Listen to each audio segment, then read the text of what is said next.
trazer à luz, né, do público vacariense e a quem possa interessar o conteúdo de história econômica e política, iniciando com esse tema, que é um tema que para mim é muito especial, marcou a minha carreira como historiadora. Na verdade, foi um presente, né? Fazer a pesquisa do frigorífico vacariense, para mim, foi um imenso prazer e um grande presente que essa vida me deu. Ter essa oportunidade, vocês imaginem, vocês chegarem num local onde tudo parou de acontecer, o último desligou a luz, ao sair desligou a luz. E você se imagine assim, entrando nesse espaço, 10 anos depois, tudo está lá intacto. A tecnologia que era utilizada, os materiais, os equipamentos, uma simples caneta ficou no mesmo lugar em cima da escrivaninha. Foi esse presente que eu, como historiadora, tive. Eu fui, como é que eu vou dizer, privilegiada e presenteada até, posso dizer, com a permissão, o momento que todas as instâncias me permitiram adentrar nesse ambiente histórico, que é um símbolo máximo, digamos, da ditadura militar e suas políticas públicas para a economia. Mais especificamente para o mercado da carne. Então, esse livro, ele não é só um livro técnico, como as pessoas, como tem muitas tabelas, eu usei bastante estatística, porque tem uma certa facilidade com os números. Eu usei bastante estatística para demonstrar a importância que teve esse grande complexo industrial para a época. Para a época era um complexo industrial grande e que usava a tecnologia de ponta para a exportação de cortes de carne congelada para o mercado comum europeu. Então era um organismo social e político, era uma empresa. Uma empresa é um organismo social e que necessita muitas vezes de política pública para poder deslanchar, funcionar, fornecer empregos, né? Não era uma empresa estatal, nem pensar. Não era mantida pelo governo. Mas teve políticas públicas que favoreceram o surgimento do frigorífico vacariense nos campos de cima da serra. Numa cidade pequena, com uma população pequena, bem menos de 70 mil habitantes. Atualmente nós temos quase 70 mil habitantes, mas naquela época tinha bem menos de 70 mil. Então, para se ter assim, uma noção do tamanho da cidade. Em população era pequena, mas em extensão de terras, em criação de gado, matéria-prima para o frigorífico que abatia carne bovina, e então essa indústria, ela surgiu numa época em que o Brasil estava se industrializando. O governo estava investindo em indústrias, principalmente as indústrias de base, as grandes siderúrgicas, as grandes metalúrgicas, né? Surge aí também um pouco antes, mas se deu ênfase as minas e energias, a Petrobras, a grandes hidrelétricas, a construção, né, de grandes hidrelétricas para produzir a energia necessária às indústrias. E aí, observando como se deu a Revolução Industrial na Inglaterra, nós podemos fazer uma história comparada, como foi a Revolução Industrial na Inglaterra e como foi a industrialização aqui no Brasil. Porque os entendidos, os historiadores entendidos e economistas, eles não veem aqui no Brasil como uma revolução industrial, como foi na Inglaterra. Aqui é visto como uma industrialização que não foi assim uma revolução. Não teve um caráter de revolução. Ele teve um caráter de industrialização. Porque lá na época do Dom Pedro, ele já estava pensando em colocar algumas indústrias, ele já começou timidamente a investir em indústria no Brasil, na época do Dom Pedro II. Aliás, o Dom Pedro II, ele teve uma colaboração imensa com o patrimônio histórico, né, que infelizmente nós perdemos por conta de um grande incêndio no Museu Nacional, né? Mas sempre enfatizaremos nesse canal a importância do patrimônio histórico. Patrimônio histórico do Friva, por exemplo, hoje, lá onde estava o Friva, hoje é uma vinícola. Não tem mais o Friva, o frigorífico. O patrimônio ficou reduzido a um pequeno museu dentro da vinícola e documental se transformou no meu livro. O livro, então, esse livro aqui, Frigorífico Acariense, é o resultado da minha pesquisa, que também usou do método de técnicas bem estudadas, da imagem,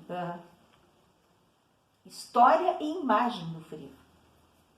Eu fiz toda a história e imagem do Friva em tempo real, quando tudo estava ali ainda, paradinho. Lembram que o último apagou a luz, né? Ficou uma pequena equipe para manter o local enquanto o processo de falência ia acontecendo. Mas, quando eu entrei, estava tudo intacto.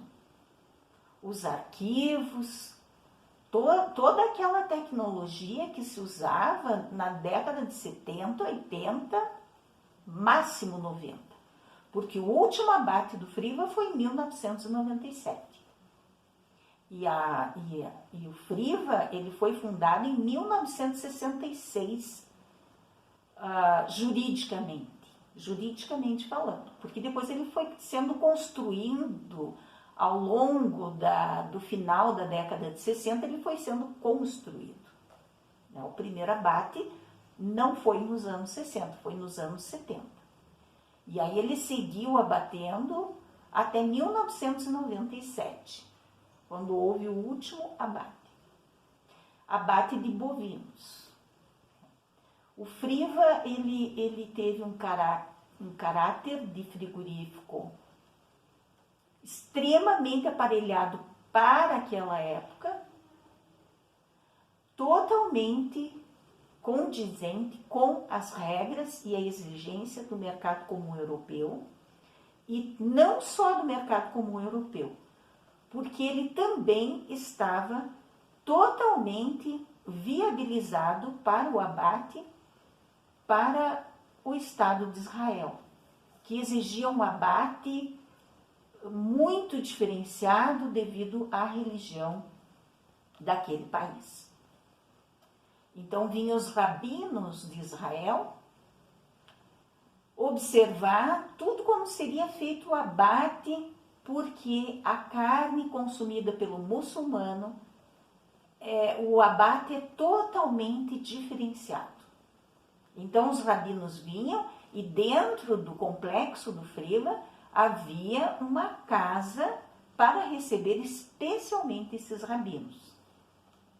Dentro do complexo do Friva haviam algumas moradias. A moradia principal era do Dr. Armito, que foi o sócio fundador, maior acionista do Friva, e que lutou para reabrir o Friva até o final dos seus dias. Até o final dos seus dias ele lutou para reabrir o frigorífico.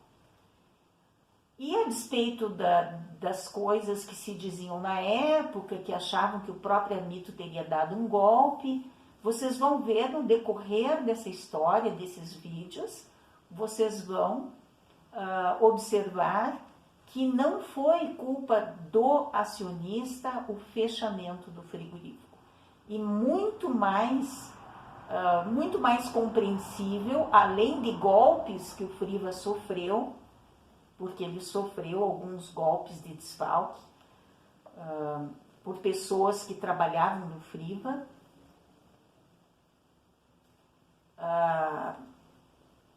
E também, além de sofrer esses golpes, ele também sofreu um golpe muito maior, que foi a mudança de sistema econômico. O nosso país, ele seguia o modelo que Celso Furtado muito bem descreve, que é o nacional-desenvolvimentismo, com as bases dentro, permeado, pautado pelo keynesianismo, ou seja, pelas regras de John Maynard Keynes, um britânico economista que montou o modelo keynesiano de economia. Adam Smith é o economista do liberalismo econômico, também britânico. Então, para ele é a lei do laissez-faire, deixe fazer, deixe acontecer, ou seja, a lei da oferta e da procura.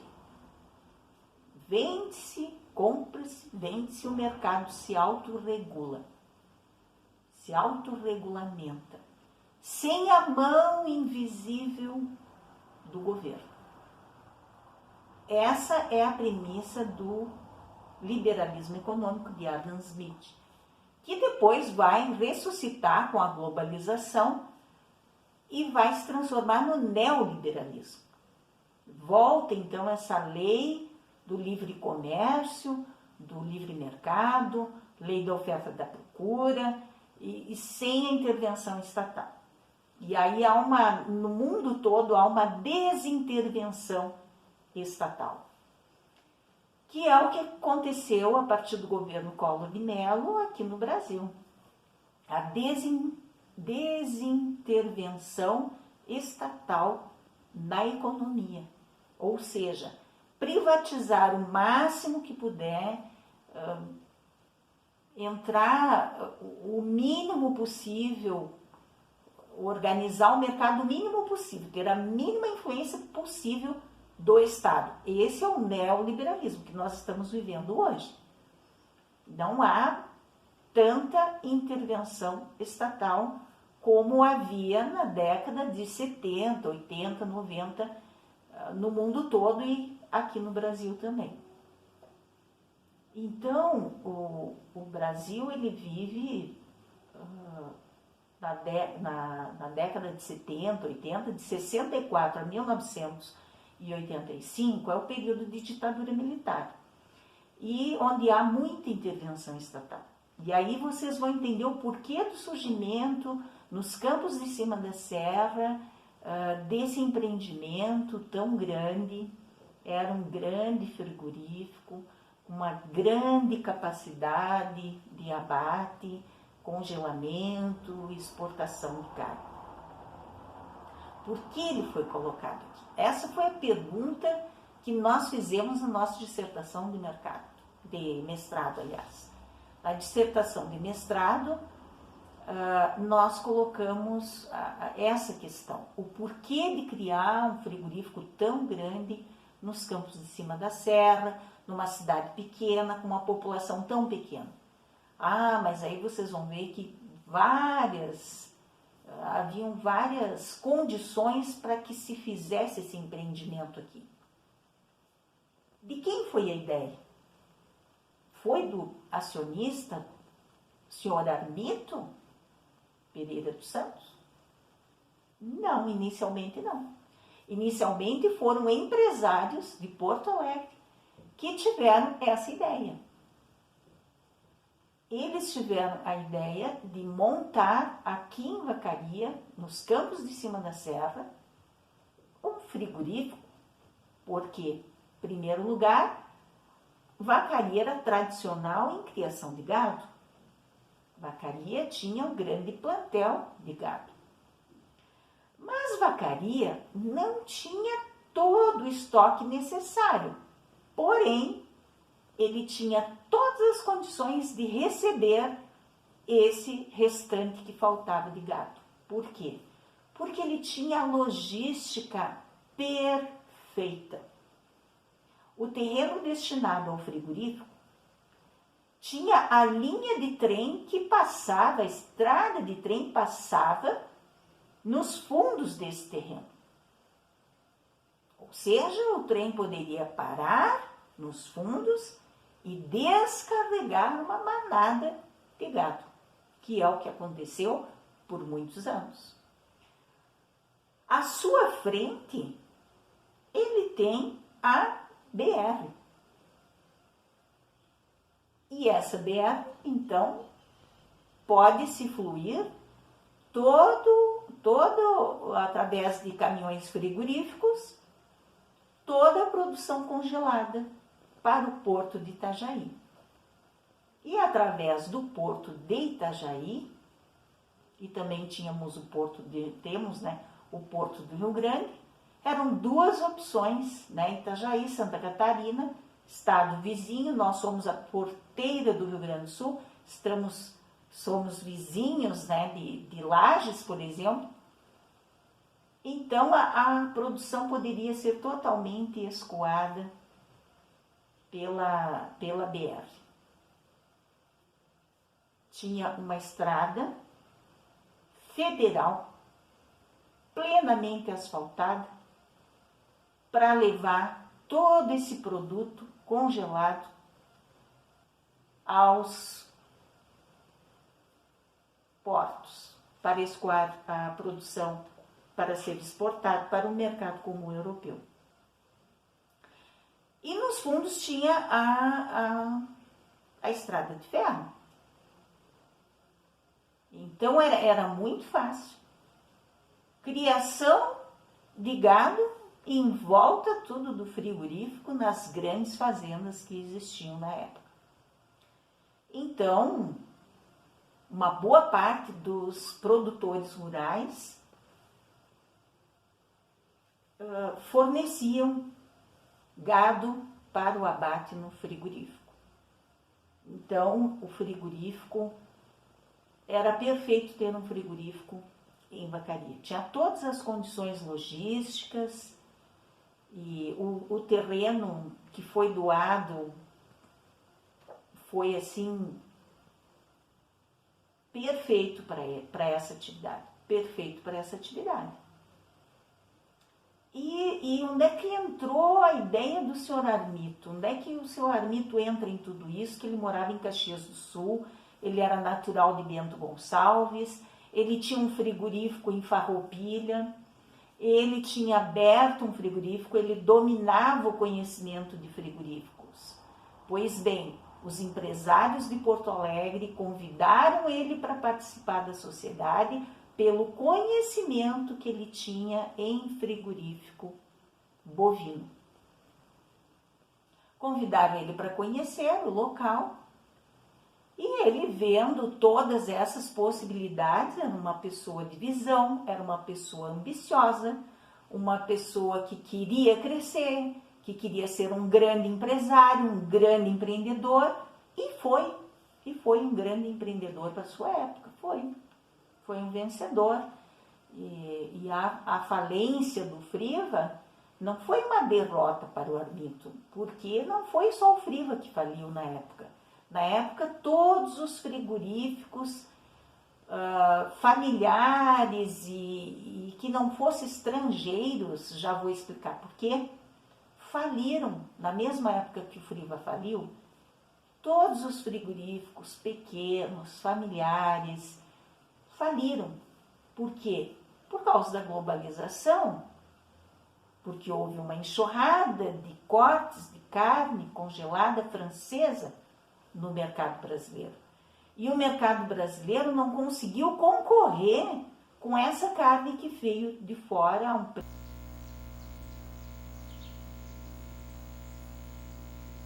Entrevista com o senhor Ivani Costa, que era responsável pelo setor financeiro do frigorífico Vacaria S.A.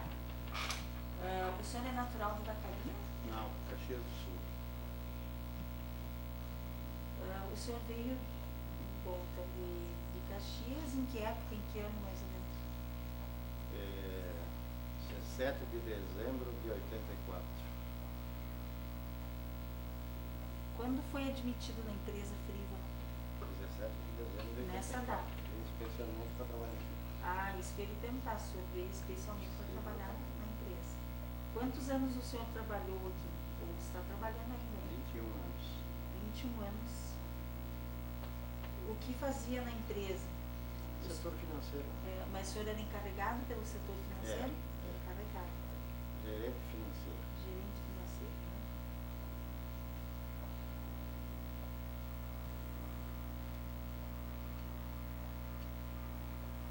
Quando entrou, em que fase estava o Friva?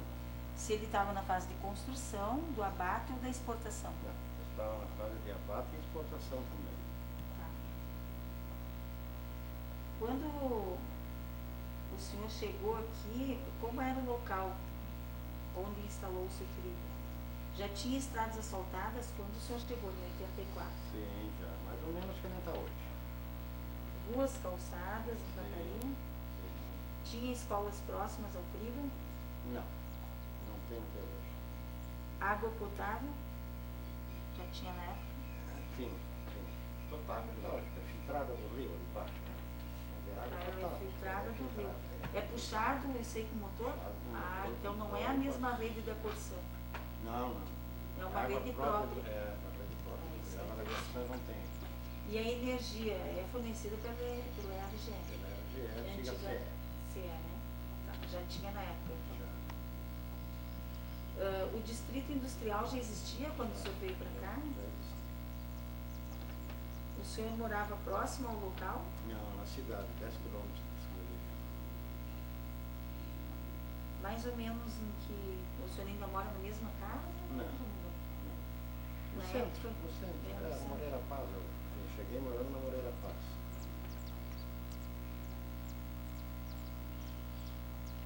Como o senhor vinha trabalhar? Era condução própria? Produção própria. Sempre foi? Não. Hoje não, porque hoje eu venho para o Fuga da Firma, que não vale mais a pena. Não sempre foi produção própria.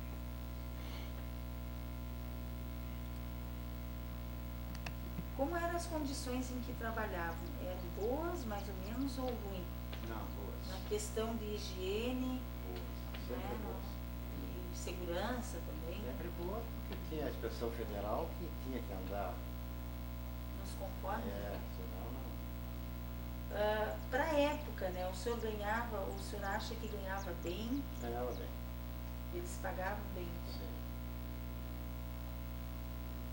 O senhor lembra, assim, em torno mais ou menos de quanto salário para aquela época, lá, anos 80? Quantos salários? Isso é só para a gente fazer uma estatística do poder que o pessoal tinha antes, quando o Friva existia, qual era o poder de compra que eles tinham, né? Que hoje já modificou, né? Quatro. Deixa eu ver salário mínimo aqui de 84.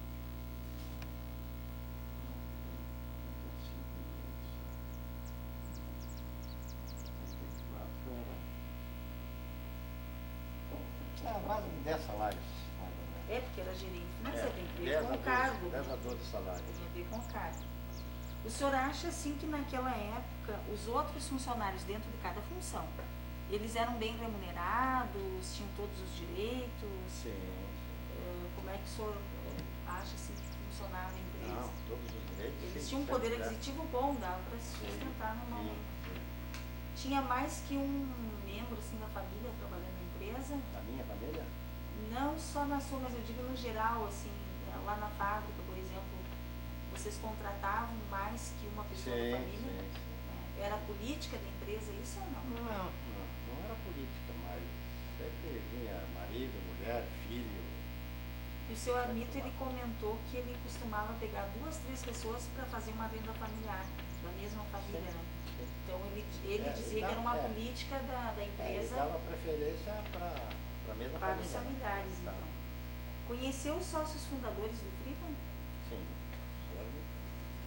Mas só o senhor Armito ou algum outro? Não, os outros eu não conheci.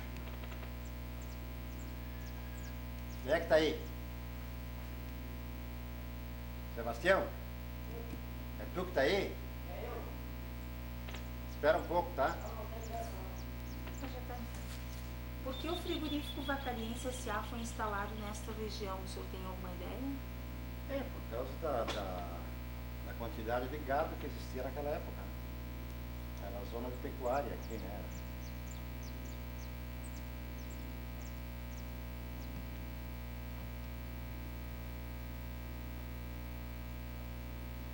A estrada federal BR-116 já existia. Sim, existia asfaltada.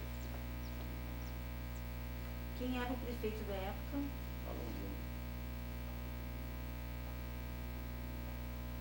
O senhor acha que o Friva modificou o local onde instalou-se? Sim, modificou. Melhorou a zona toda aqui, né? Mas o senhor diz em que sentido, assim, que melhorou?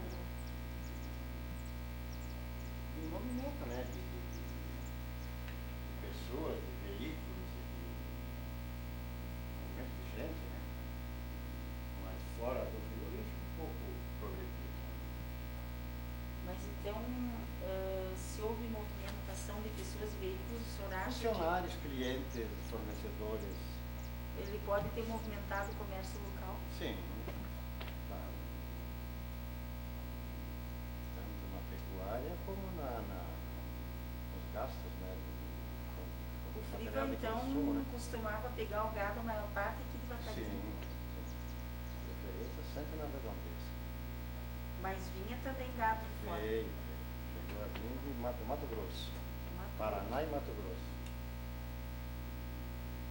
Na época da exportação do Iraque. Não tinha gado suficiente. E como é que vinha esse gado? Caminhão, boiadeiro. E a estrada de ferro? Era utilizada? Antigamente, mas isso antes de eu vir para cá, vinha gado pela estrada de ferro.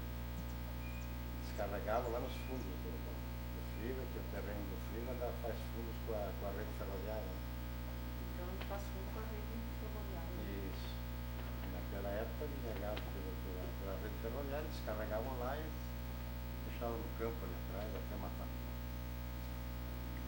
A empresa promovia atividades culturais ou sociais para os funcionários, eu quero dizer. Antigamente tinha o dia do trabalho, churrasco, de vez em quando alguma festa de aniversários.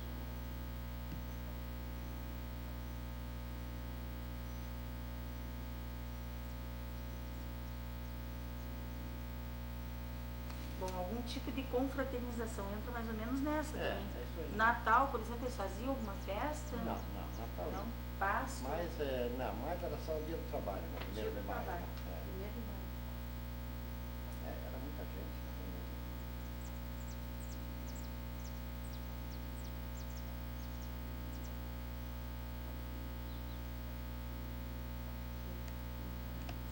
Havia algum evento em especial promovido pela empresa? Tipo assim, ele promovia algum evento como tem essas feiras? de agropecuária, tem a indústria e comércio, a rainha da indústria e comércio pelo comércio. Tinha algum evento assim que ele patrocinava? Não, a única coisa é que às vezes, quando tinha a eleição da rainha do comércio, eu apresentava alguma candidata funcionária do FIRA, né? Mas não assim de fazer eventos, festividades, não. Tem muito trabalho, não tem muita coisa. Então ele se preocupava mais com a atividade aqui dentro, né, da fábrica, da indústria. Tinha turno de dia e de noite, né? Não tinha folga. Quantas horas ele trabalhava por dia, por frio? Trabalhava nos 2 turnos, 18, 20 horas. 18 a 20 horas. 2 turnos. Em 2 turnos. Então quer dizer que ele tinha que empregar a mão de obra para 2 turnos. 2 turnos Quer dizer com que horas extras. aquele funcionário que precisava um turno, ele acabava adquirindo um dobrado, né? Não, Precisava 2 era turnos. outros funcionários, né? Cada turno era uma Pois era é, uma isso que eu turma de quero dizer, é funcionários, um né? número dobrado de pessoas. Né? Exatamente. Em vez de ele empregar, por exemplo, que ele iria empregar para um turno, ele empregava o dobro de O dobro funcionários. de funcionários para fazer os 2 turnos, né? De mais de 8, 10 horas por dia não podia trabalhar. O senhor lembra mais ou menos quantos funcionários na época de safra, assim, frio? Chegou a 400, 500 funcionários. E qual era a época, o senhor lembra de safra mesmo? Ou era o ano todo? Não. A safra começava em novembro até março, mais ou menos. Todos os anos, de novembro a março. E depois nesse período de, digamos, de abril a trabalhava. outubro, o que ele... Trabalhava menos. Trabalhava menos. Com menos intensidade, né? Esse novembro a março seria a matança. Não, a matança sempre tinha. Sempre tinha. Só que nessa época tinha mais gado gordo, né? De novembro a março é que o gado tá pronto para matar, né? Senão durante o ano é mais gado magro, né? Ou só gado de pastagem artificial, né? Senão aí tinha menos gado. Então né? diminuía a matéria-prima. a matéria-prima. E na questão, não sei se o senhor entrou aqui, o Frigo ainda trabalhava assim para Cobal, uma Cobal. Não, quando eu entrei, Não tinha mais estoque da Cobal. Foi a década de 70. Aí já tinha caído aquele estoque do ventilador, né? Teve a década de 70 que era regulado o estoque pelo governo, ele tinha que entregar para Cobal. Né? Então o senhor não pegou essa fase.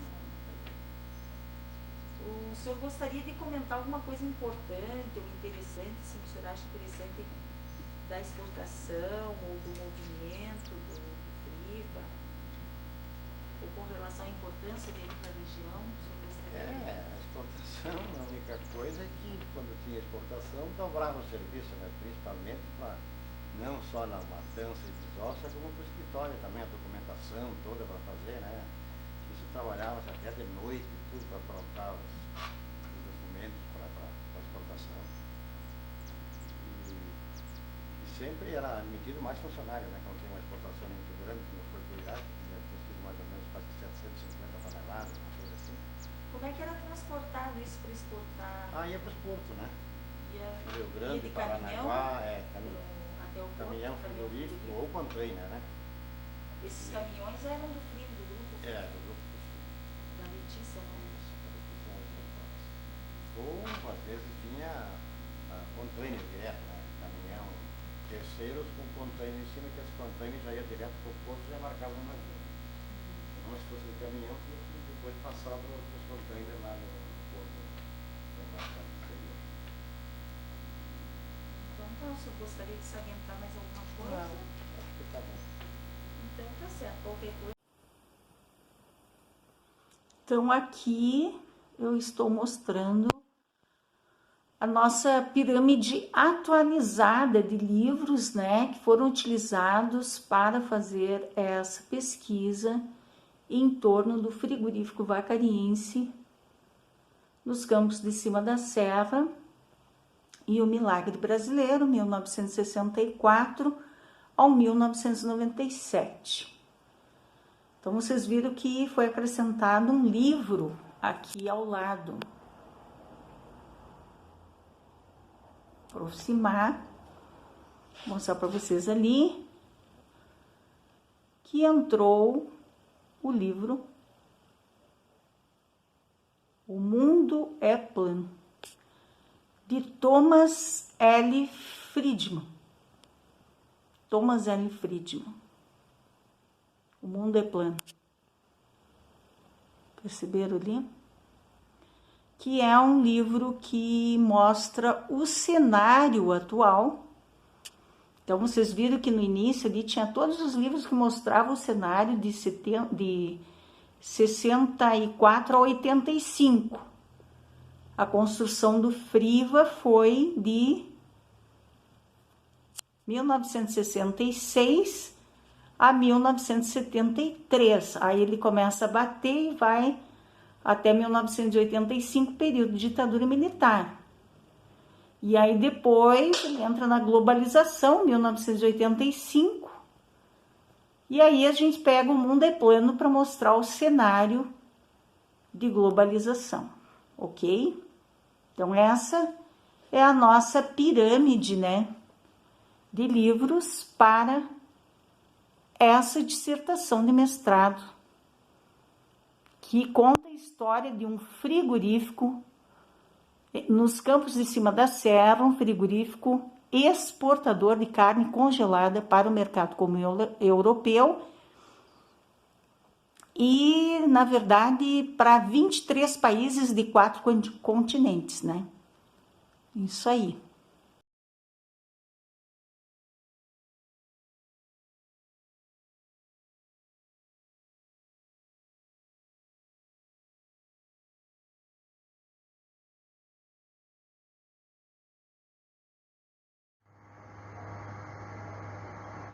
Então, meu muito obrigada a todos vocês.